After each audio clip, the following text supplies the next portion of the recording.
አክብሮት ሰላምታችን በያላችሁበት የዓለም ጥግ ድረስ ውድ አድማጭ ተመልካቾቻችን እንኳን በድጋሚ ወደ ቻናላችሁ በሰላም መጣችሁ እያልን በአዳዲስ እንዲሁም ሰበር መደመጥም ጭምር ባለባቸው መረጃዎች ተመልሰናል። አብራችሁ እንድቆዩ በአክብሮት እየጋበዝናችሁ በቅድሚያም ዋና ዋና መረጃዎችን በማስቀደም እንጀምራለን። በትግራይ ክልል የአስቸኳይ ጊዜ አዋጅ ይታወጅ ስትል አንድ ከፍተኛ የትግራይ ክልል ባለስልጣን ተናገረች። በአሁኑ ሰዓት ላይ በትግራይ ክልል ምን እየተካሄደ ነው፣ እንዲሁም የአስቸኳይ ጊዜ አዋጅ እንዲታወጅ ጥሪ ያቀረበችው ባለስልጣን ማናት? በዝርዝሩ የመረጃ ጊዜ እንመለስበታለን። ዶክተር ደብረጽዮን ገብረ ሚካኤልና አቶ ጌታቸው አሰፋን ጨምሮ በ27 የትግራይ ባለስልጣናት ላይ ጀነራሎችን ቤተሰቦቻቸውም ላይ የፌዴራሉ መንግስት የገንዘብ እገዳ እንደፈጸመ ተሰምቷል። ከዚህ ጋር በተያያዘም ዝርዝር መረጃ አለን። ህወሓት ከሰሞኑ ለጦርነት እየተዘጋጀ መሆኑን የሚያሳዩ መረጃዎችም ወጥተዋል። ከዚህ ጋር በተያያዘ ለጦርነት ምን ያደረገ ይገኛል? ለጦርነት ሲተዘጋጀ ነው ያስባሉት መረጃዎች ምንድናቸው? በዝርዝሩ የመረጃ ጊዜ እንመለስበታለን። እነዚህንና ሌሎች መደመጥ ያለባቸውን መረጃዎችን ሰዓታችን ጠብቀን ዘንድ ተገኝተናል። በመሆኑም አብራችሁ እንድቆዩ በአክብሮት እየጋበዝናችሁ ሁላችሁም ቪዲዮ ላይክ በማድረግ እንዲሁም ደግሞ ይህን ቻናል ሰብስክራይብ በማድረግ ቤተሰብ እንድትሆኑ በአክብሮት እየጋበዝነ በቀጥታ ወደ ዝርዝር መረጃዎቻችን በቅድሚያም በትግራይ ክልል የአስቸኳይ ጊዜ አዋጅ ይታወጅ ሲሉ አንድ ከፍተኛ የትግራይ ክልል የህወሓት ከፍተኛ አመራር ተናገሩ። ሻዕቢያ በመላው ትግራይ ገብቷል ሲሉም ተናግረዋል። ጠቅላይ ሚኒስትር አብይ አህመድ በትግራይ የአስቸኳይ ጊዜ አዋጅ እንዲያውጁም ጥያቄ ቀርቦላቸዋል። የቀድሞ የህወሓት ከፍተኛ አመራር ትግራይ የጦርነት አውድማ ልትሆን ነው ሲሉም አስጠንቅቀዋል። ማዕከላዊ መንግስቱ በአፋጣኝ አስቸኳይ ጊዜ አዋጅ ማወጅ አለበትም ብለዋል። ትግራይ ሻዕቢያ የሚንኮራኮትባት የሚንቀሳቀስባት ቦታ ሆናለች ያሉት ሲሆን ሻዕቢያ ጓዙን ጠቅልሎን የኢትዮጵያን ድንበር ጥሶ በመላ ትግራይ ገብቷል ሲሉም ተደምጠዋል። አብይ በክልሉ የአስቸኳይ ጊዜ አዋጅ እንዲያውጅም የጠየቁት ደብረጽዮን በቴክኖሎጂ ሊያጠፋን ነው ባሉ ማግስት ነው። የቀድሞ የፌዴሬሽን ምክር ቤት አፈ ጉባኤና የህወሓት ከፍተኛ አመራር ኪሪያ አብርሃም ዝምታቸውን ሰብረው ተናግረዋል። ወይዘሮ ኬሪያ ስለ ትግራይ አሁናዊ ሁኔታ እንዲሁም ደግሞ ማዕከላዊ መንግስቱ ማድረግ አለበት ያሉትን ጉዳይ አስመልክተው የሰጡት አስተያየት እጅግ እያነጋገረ ይገኛል። የትግራይ ህዝብ ከፌዴራል መንግስት ጎን መቆም እንዳለበት የቀሰቀሱት ኬሪያ ከመንግስት ጎን ሆነን ህዝቡን ከችግር እናላቀው የሚል ምክረ ሀሳብ አቅርበዋል። ከህወሓት ጋር ባደረጉት በዚሁ ቃለ መጠይቅም ይህን ምክረ ሀሳብ ጠንቀር በማድረግ ከፌዴራል መንግስቱ ጎን ከመቆም ውጪ ሌላ አማራጭ የለም ሲሉም ተናግረዋል። የፌዴራል መንግስትም ሊመልስላቸው የሚችለውን ጥያቄ ሲመልስ የሚችለውን ከጎኑ በመቆም እንጂ በመቃወም መሆን የለበትም ብዬ አምናለሁ የሚሉ ፖለቲከኛዋ የትግራይ ህዝብም የሀገሩን የመዋጋት ጥቁር ታሪክ የለም ብለዋል። የህወሓት ቡድን በተለያዩ ምክንያቶችም ህዝቡን ለጦርነት ለማነሳሳት እየሞከረ ነው። ስለዚህም ራሳችን ከፌዴራል መንግስት ጋር ማሰለፍ አለብን። የትግራይ ህዝብና የትግራይ ምድር የጦርነት አውድማ እንዳትሆን መጠንቀቅ አለብን። ከጥፋት ኃይሎች ጋርም ማበር የለብንም። ትግራይ የጦር አውድማ መሆን የለባትም። ስለዚህም ይህ እንዳይሆን አሰላለፋችንን እናስተካክል ሲሉ የቀድሞዋ አፈ ጉባኤ ተደምጠዋል። ቀጥለውም ሰላም ይፈጠር እያልኩ ነው፣ ጦርነት ይቁም እያልኩ ነው። በትግራይ ሰላም እንዲሰፍን ከተፈለገ በህጋዊ መንገድ ሊፈታ ካልቻለ የአስቸኳይ ጊዜ አዋጅ ሊታወጅ ይገባል። ምክንያቱም በትግራይ ስርዓት አልበኝነት አለ። ህዝቡም ለጦርነት የሚሆን ገንዘብ እንዲለግሱ እየተቸገሩ ይገኛሉ። ሁሉም በጦርነቱ እንዲሳተፍ ለማስገደድም እየተሞከረ ነው ሲሉም ከ4 ኪሎ ትግራይ ላይ የአስቸኳይ ጊዜ አዋጅ እንዲታወጅ አስጠንቅቋል።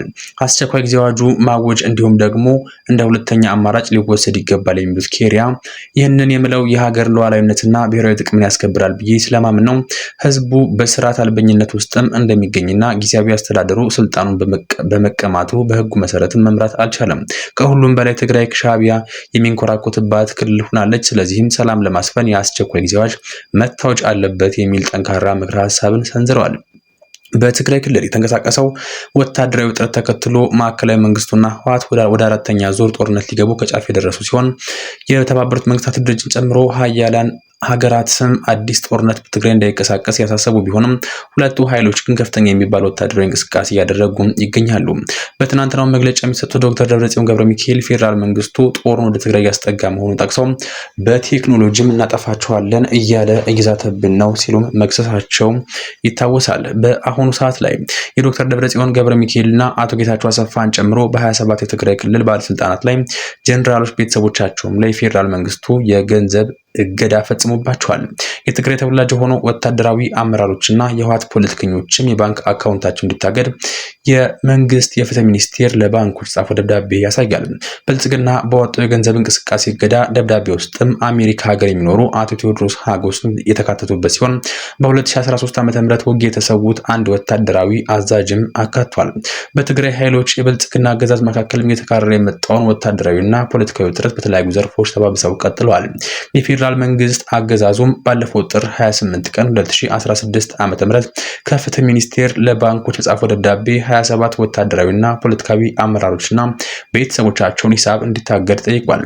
በደብዳቤው ላይም ከፖለቲከኞችም የህወሓት ሊቀመንበር ዶክተር ደብረጽዮን ገብረ ሚካኤል፣ ጌታቸው አሰፋ፣ አብርሃም ተከስተ፣ ዶክተር አዲስ ዓለም ባለሜ፣ ወይዘሮ ፈትለወርቅ ገብረ እግዚአብሔር፣ አማኑኤል አሰፋ ሌሎችም የተካተቱ ሲሆን ከወታደራዊ አመራሮች ደግሞ ብርጋዴር ጀነራል ምግበይ ኃይሉ፣ ሜጀር ጀነራል ህንጻ ወልደ ጊዮርጊስ፣ ሜጀር ጀነራል ማአሾ በየነ፣ ሜጀር ጀነራል ዮሐንስ ወልደ ጊዮርጊስ፣ ብርጋዴር ጀነራል አብርሃ ተስፋዬና ሌሎችም ተካተውበታል። ከሰሞኑ በትግራይ ኃይሎችም ታስረው የሰነበቱት የተለቀቁት ብርጋዴር ጀነራል ጉሽ ገብረ እግዱ ከተፈጸመባቸው ወታደራዊ አመራሮች መካከልም ሲሆኑ በሌላ ጊዜ የጊዜያዊ ፕሬዝዳንት ሌተናል ጀነራል ታደሰ ወረደ ግን በእግዱ አልተካተቱም። ደብዳቤው እንደሚያሳየው 27 ሰዎች መሰረት ያደረገና በርካታ ቤተሰቦቻቸውን ያካተተ እግድ ሲሆን በዚሁ እግድ ውስጥም በትግራይ በተካሄደው ጦርነት መጋቢት ወር ላይ 2013 ዓ.ም ወርቅ ዲኖ በተሰኘው ውጊያ የተሰዉት ብርጋዴር ጀነራል ገብረ መስቀል ገብረ እግዚአብሔርም ተካተውበታል። ይህ አገዛዙ የፍትህ ሚኒስቴር ለባንኮች መጻፍ ወደ በዚህ ደብዳቤ ላይ የቀድሞ የህወሓት የልማት ድርጅት አመራሮችም ተክለወይኒ አሰፋ አሁን በአሜሪካ የሚኖሩት ቴዎድሮስ ሀጎስን ጨምሮ የተካተቱ ሲሆን በህወሓት ውስጥና በሰራዊቱ ውስጥም አሁን ላይ በስራ አስፈጻሚነትና በከፍተኛ መሪነት የሚሰሩትን ሁሉንም ግን አላካተተም። ለሁሉም ኢትዮጵያ ባንኮች የተጻፈው ደብዳቤ በሁሉም ዘርፍ የሚያደርጉትን የገንዘብ እንቅስቃሴ ታግዶ እንዲቆይና ከፍርድ ቤትም ተጨማሪ ደብዳቤ እንዲያቀርቡም ያትታል። ከዚህ ጋር በተያያዘም ህወሓት ከሰሞኑ ለጦርነት እየተዘጋጀ መሆኑን የሚያሳዩ መረጃዎችም እየወጡ ይገኛሉ። ይህንን ተከትሎም በአሁኑ ሰዓት ላይ የፌዴራሉ መንግስት ጦሩን ወደ ትግራይ ያስጠጋም ይገኛል። ከነዚህም መካከል የህወሓት ከፍተኛ አመራሮችም ወደ ወረዳዎች ተበትኖ በጦርነት ውስጥ እንዲሳተፉ ተደርጓል። እያንዳንዱ ዞን፣ ወረዳ፣ ቀበሌ እህል ኮርሽና ሌሎችንም ለማዘጋጀት የሎጂስቲክ ማዕከል መፍጠር እንዳለበትም ታምኖ እየተሰራበት ይገኛል። በትግራይ ጦር ውስጥም ያለ የነበረ ሰራዊት የተቀነሰ ያመለጠ በረፍት ላይ የቆየ ስልጠና ያቋረጠ ወደ ክፍሉ እንዲመለስም ተገዷል። በእያንዳንዱ ወረዳና ቀበሌ ወጣቶችን ለጦርነት ለመቀስቀስ ኮታ ተመድቧል። ሁሉም የመንግስት ሰራተኛ በጦርነቱ ጉዳት ለደረሰባቸው ሕክምና ስም 50% ደሞዛቸውን እንዲለግሱ ያደረጉም ይገኛሉ። በተሐድሶና እንቅስቃሴ በሚያውቁ አካላት ላይም እርምጃ እንዲወሰድም እቅድ መያዙንም ከትግራይ የወጣው መረጃ ያመላክታል። በአሁኑ ሰዓት ላይ በፌዴራል መንግስቱና በትግራይ መካከል ነገሮች የተካረሩ ይገኛሉ። በአሁኑ ሰዓት ላይም በትግራይ ሊካሄድ የታሰበው ይህ ጦርነትም ከበፊቱ የተለየ ነው። አራተኛው ዙር ጦርነት ሶስተኛ ኃይልም አለበት።